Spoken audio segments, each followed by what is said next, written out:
os cuidadores de nossos irmãos. A visão oposta, chamada de teoria da substituição, conta uma história muito diferente. Uma história de incompatibilidade, repulsa e talvez até mesmo genocídio, que também faz muito sentido. Sapiens e Neandertais tinham anatomias diferentes e muito provavelmente hábitos de acasalamento e até mesmo odor corporal diferente. Faz muito sentido. Você sair de uma África de verão, de calor tropical para uma Europa, né? Mesmo que um Romeu Neandertal, muito bom isso mesmo. Mesmo que um Romeu Neandertal e uma Julieta Sapiens se apaixonassem, não poderiam produzir descendentes férteis, porque o abismo genético separando as duas populações já era intransponível. As duas populações teriam permanecido distintas, e quando os neandertais morreram ou foram mortos, seus genes teriam morrido com eles. Imagina a gente agora fazendo exame de DNA para saber, ou então, para saber se a gente é descendente de sapiens ou de neandertais. Tinha o conceito aqui de neandertais, mas eu perdi, estava dentro do livro. De acordo com essa teoria, sapiens substituíram todas as populações humanas,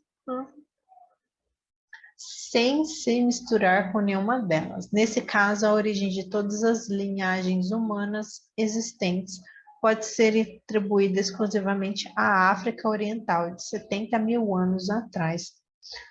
Muita coisa depende desse debate. De uma perspectiva evolutiva, 70 mil anos é um intervalo relativamente curto.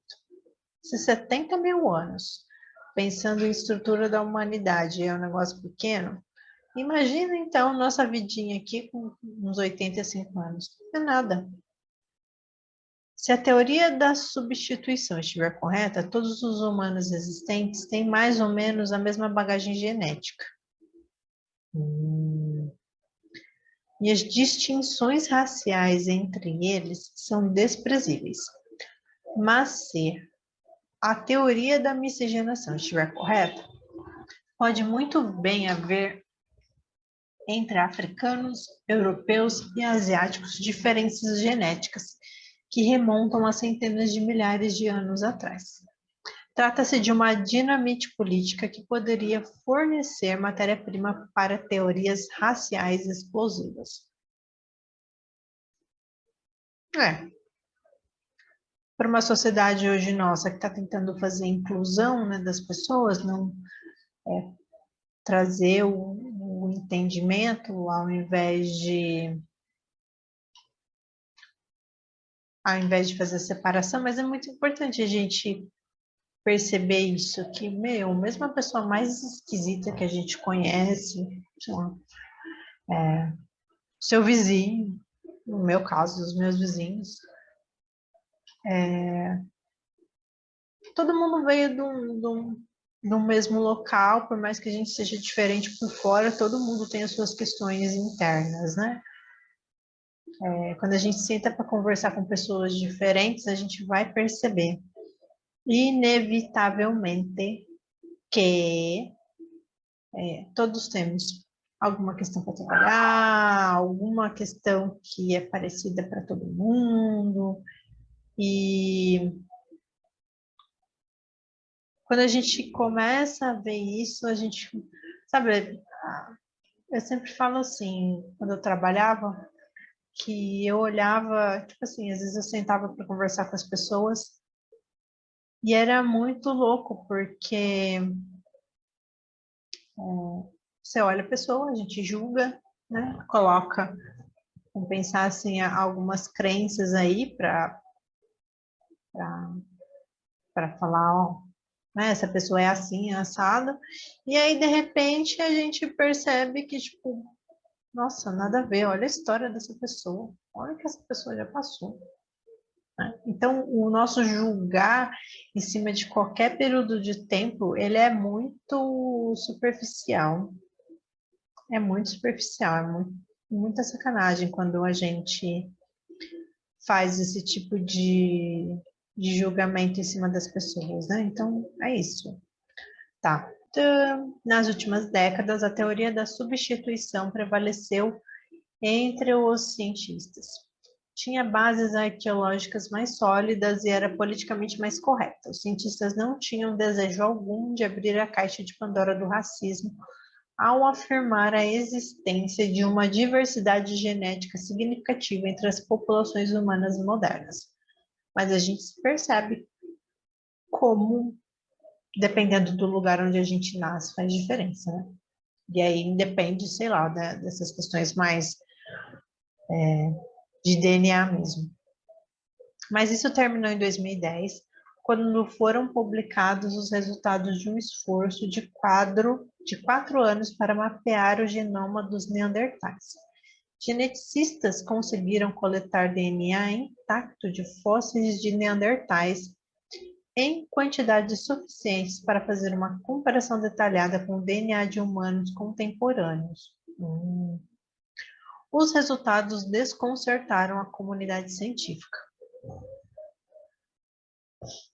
Revelou-se que de 1 a 4% do DNA das populações modernas do Oriente Médio e na Europa são DNA de Neandertal. Não é uma grande quantidade no café, mas é significante.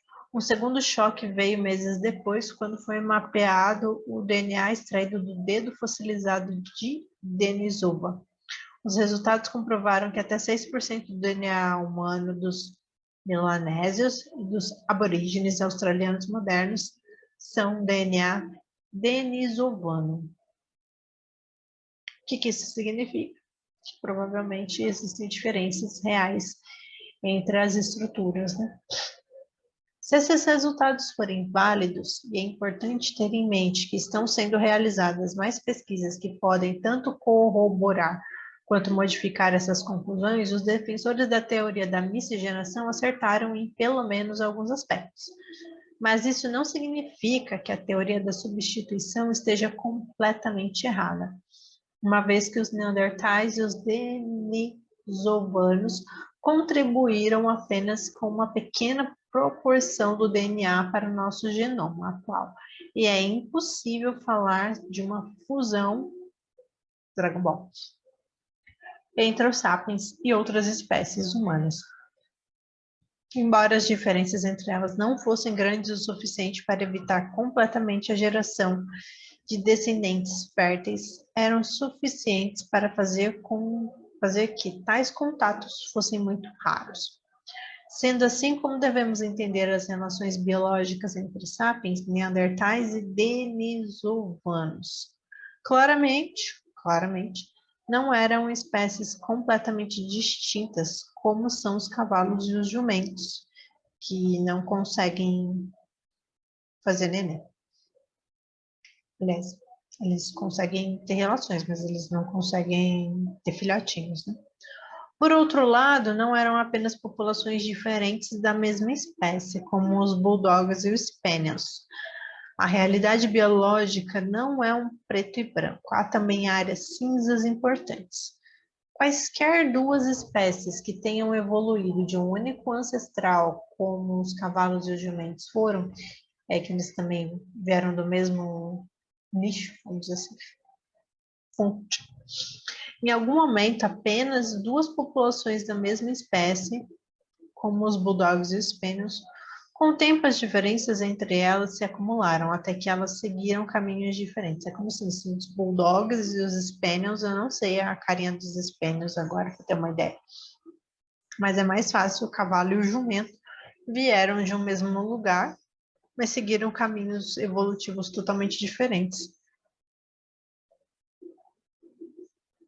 Deve ter havido um ponto em que as duas populações já eram bem diferentes uma da outra, mas ainda capazes, em raras ocasiões, de ter relações sexuais e gerar descendentes férteis. Então, houve mutação em mais um ou dois genes e esse último fio que as conectava se perdeu para sempre. Ao que parece, cerca de 50 mil anos, sapiens, neandertais e denisovanos. É engraçado quando eu falo denisovanos, a única coisa que eu me lembro é Deni Lovato. Ai, meu café deve ter acabado. Eram espécies quase separadas, mas não totalmente, como veremos no próximo capítulo.